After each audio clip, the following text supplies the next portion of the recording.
هون انا ليش حطيت الفيديو هذا بالذات؟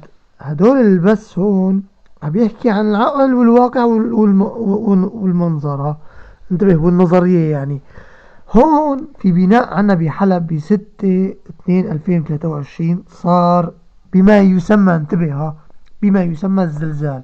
هو مو زلزال، هو عبارة عن جد دراسات إرهابية إجرامية.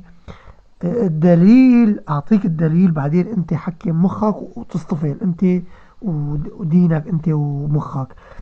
البناية اللي هون نزلت، انتبه، وفي قبل منها حارات كاملة مثل ما هي على حالها.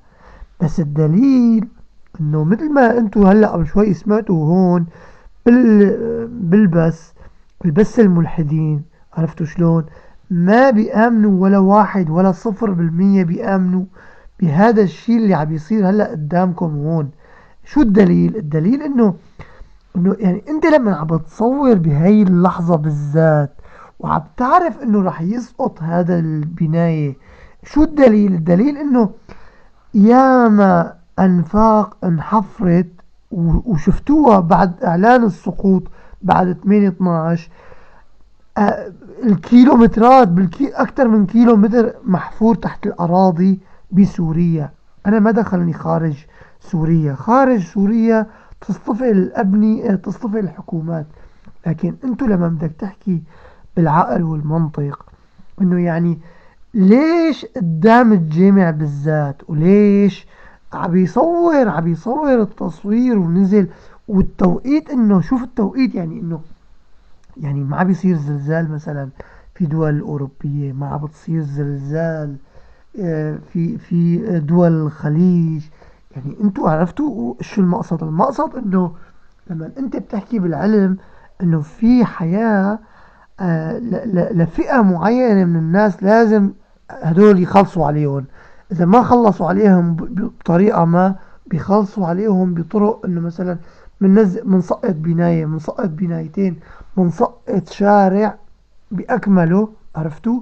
بس بالمقابل انه في ناس محجرة مخها رسمي انه بدها تقوم القيامة اذا صار الزلزال. انتبه في ناس تعمل دراسات اجرامية عن طريق الارض وردة فعل الارض، واذا انحفر تحت هاي هذا المكان، انحفر بس تحته وانشالت عضاضة او عضاضتين من الركايز تبع البناية، تنزل البناية مثل ما هي، تنزل البناية على رؤوس الناس اللي ساكنين فيها، واللي ممكن هدول الناس اللي ساكنين فيها غير مرغوبين عند الحكومة. انتبه إذا بدي أحكيك بهذا النظرية مستحيل حدا يقتنع فيه، لأني اللي بيحكي بهذا الموضوع كتير قليل. كتير ناس قليلين بيحكوا بهذا الموضوع، لأنه هذا الموضوع خطير كتير، بيحتاج لدراسات فيزيائية، بيحتاج لدراسات كيميائية تختص بعلم المتفجرات. استوعبت؟ انت لما بتشوف انت في بلاد عنا ببلدنا بسوريا اتدمرت، شفتوها وما حكوا عنها 14 سنة، 14 سنة شفتوها بعد اعلان السقوط. ايش السبب؟ يا سبب بدك تقلي السبب انه معقول الاقمار الصناعية ما شافت تدمير هالبلاد؟ بسوريا كلها عم بحكي.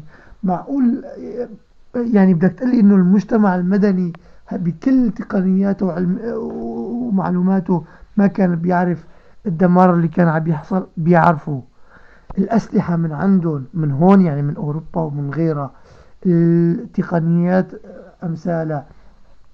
أنت لما بدك تحكي بهيك أمور ثق تماما العقول المتحجرة الصغيرة يلي عم بتشوفوها بهي التقنيات اللي هلا بين ايدينا. هي ابسط التقنيات اللي انت مخك ما بيستوعبها.